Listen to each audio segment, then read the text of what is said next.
أعوذ بالله من الشيطان الرجيم بسم الله الرحمن الرحيم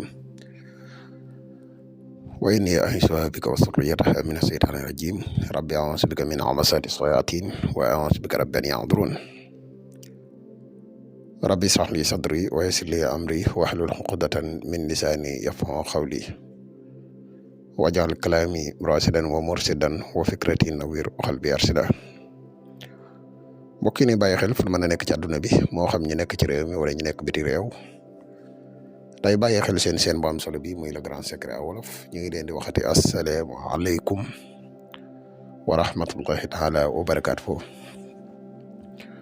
mbokk yi dikkaat nañ ak yéen comme niñ koy faral di defee ci seen bi di leen indil ay secret yu am solo tey ñu fas yéene ànd ak yéen ci benn secret boo xam ne talsam la waaye muy talsam boo xam ne mi ngi bàyyi ko ci latif te talsam bu barkeel lool te talsam boo xam ne bu gaaw la ci ay xéewal képp koo xam ne am daf la jafe boo fexee ba defe ko nii ñu koy waxee incha allah rabbi boo ko jëfandikoo lii di am ci wàllu alal xaalis dina la yomb lool. talsam bi mi ngi tudd yaa sax na xiilu moom boo ko gisee benn baat la. yàlla bu la dimbalee ba nga wut garabu new nga wut xob yi 129 xobi new xobu si nekk nga bind ci baat bi muy yaa sax na xiilu nga bind ko ci ba 129 xob yi mat 129 xobi new xob bu si nekk nga bind ci baat bi